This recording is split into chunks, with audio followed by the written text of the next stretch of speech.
하나님 말씀 역대상 17장에서 20장 말씀입니다. 역대상 17장에서 20장 말씀입니다. 오늘은 다윗의 꿈에 대해서 한번 이야기를 하려고 합니다. 사람은 꿈이 필요하지요.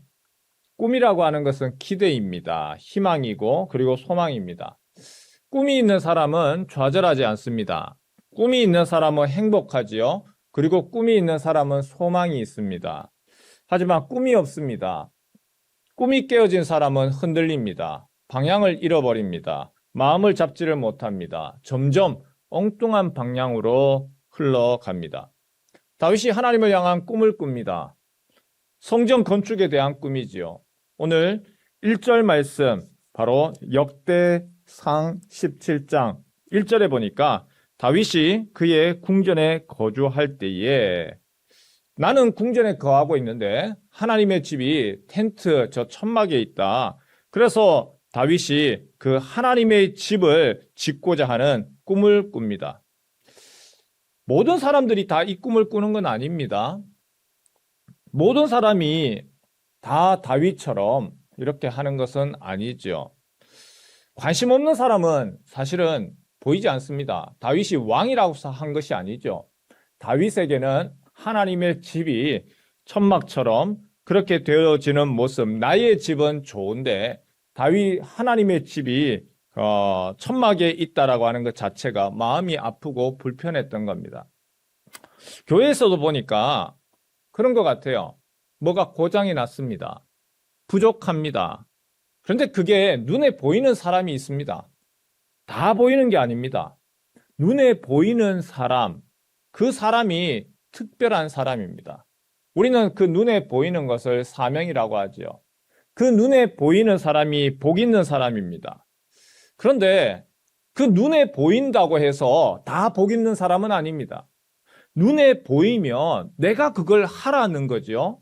내 사명입니다. 근데 내 눈에 그게 보입니다. 다른 사람은 눈에 보이지 않기 때문에 아무 소리를 안 합니다. 근데 내가 보인다고 해서 거기에 대해서 내가 하면 되는 것을 내가 안 하고 다른 사람한테 원망하고 불평합니다. 내가 하면 되는 것을 시키고 불평을 하죠. 그건 무엇이냐면 하나님이 나에게 보여주셨는 오히려 그 일을 통하여서 주시려고 하는 축복을 내가 발로 차버리는 거하고 똑같은 겁니다. 하나님의 궤가 천막에 있는 것이 다윗의 눈에 보였습니다. 그래서 그게 불편합니다. 마음이 아픕니다. 나단에게 얘기합니다. 나단은 들으면서 좋다. 왕이 마음에 있는 바를 하십시오. 이야기를 했지요. 근데 하나님은 그것을 원치 않으셨습니다. 우리가 이런 면도 알아야 됩니다. 분명히 좋은 일입니다. 그 안에 내 욕심도 없습니다.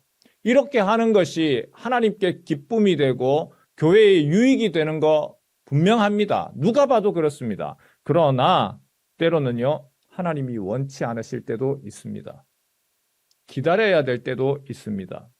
내 생각이 아무리 옳아도 그것에 대해서 멈춰라 하면 멈춰야 할 때도 있습니다. 그것이 바로 순종이죠. 하나님의 뜻을 인정하는 겁니다. 다윗이 하나님을 향한 열심이 있습니다. 나는 궁중에 있는데 하나님의 집은 천막에 있다. 내가 짓고 싶습니다. 그러나 하나님은 멈춰라. 그렇다고 해서 하나님이 다윗의 마음을 모르는 것이 아니지요. 오히려 10절에 보니까 다윗이 하나님의 집, 성전을 짓고 싶습니다. 그런데 하나님이 그 다윗의 그 마음은 받으시고 하나님이 이야기하시는 것이 있습니다. 우리 10절 말씀 같이 한번 읽어볼까요? 10절 같이 한번 읽겠습니다. 시작.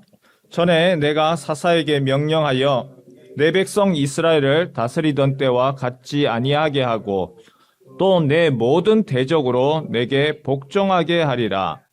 또 내게 이르노니 여호와가 너를 위하여 한 왕조를 세울지라. 주님, 내가 하나님을 위하여서 하나님의 집을 세우겠습니다. 아니다.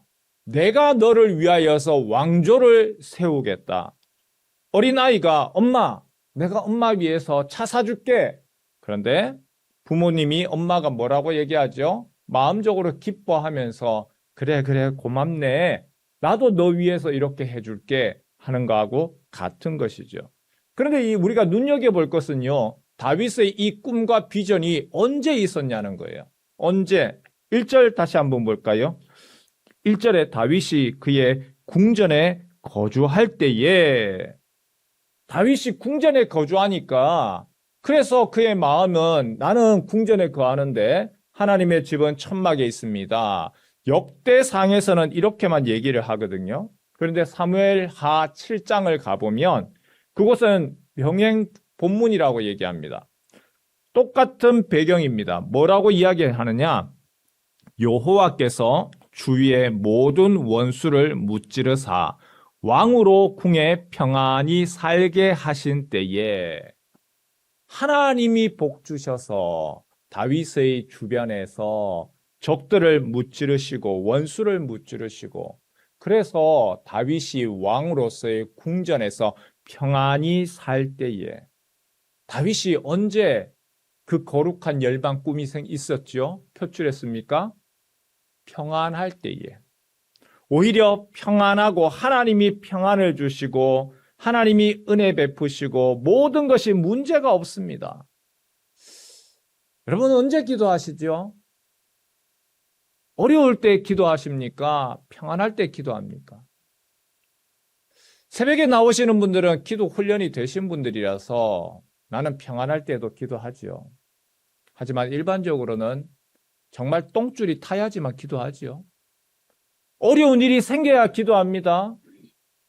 평안할 때에 기도 잘 안 됩니다. 주님 아니면 안 됩니다 라고 부르짖을 때에는 정말 어려울 때입니다. 근데 다윗이 언제 지금 그 열망을 가집니까? 평안할 때에. 하나님의 은혜로서 인하여 크게 부러울 것이 없는 그때에 하나님 앞에 내가 이 마음이 있습니다. 많은 사람들이 어려울 때는 기도해요. 그러나 간구하고 문제 해결되고 나면 오히려 뒷전입니다. 게을러집니다. 잘못된 길로 갑니다. 엉뚱한 길로 빠져갑니다. 하지만 다윗이 그의 평안한 때에 하나님에 대한 열망과 열정이 더 커지더라. 하나님이 다윗의 중심을 보셨다는 얘기가 바로 이 말인 것 같습니다. 평안할 때에, 여유가 있을 때에, 시간이 많을 때에, 한가할 때에 나에게 주신 이 모든 것이 하나님의 은혜임을 알고 오히려 그것에 대해서 감당할 수 있고 누릴 수 있고 관리할 수 있기 때문에 하나님이 더 귀한 것으로 주시는 것이죠. 여러분 이것이 진정한 복받는 비결이죠. 힘들고 어려울 때만 아니라 그때만 기도하고 눈물 흘릴 것이 아니라 평안할 때에 하나님 앞에 나아가고 그런 한결같은 성도 되시길 주님의 이름으로 축원합니다. 예, 하나님 보시는 것은 바로 그 부분입니다. 하나님을 향한 우리에게 필요한 거 거룩한 열망입니다. 꿈이 있어야 됩니다. 어린아이만 꿈이 있는 것이 아니고 나이가 들고 어른이 되어도 주님 나에게 꿈을 주십시오. 나에게 비전을 주십시오.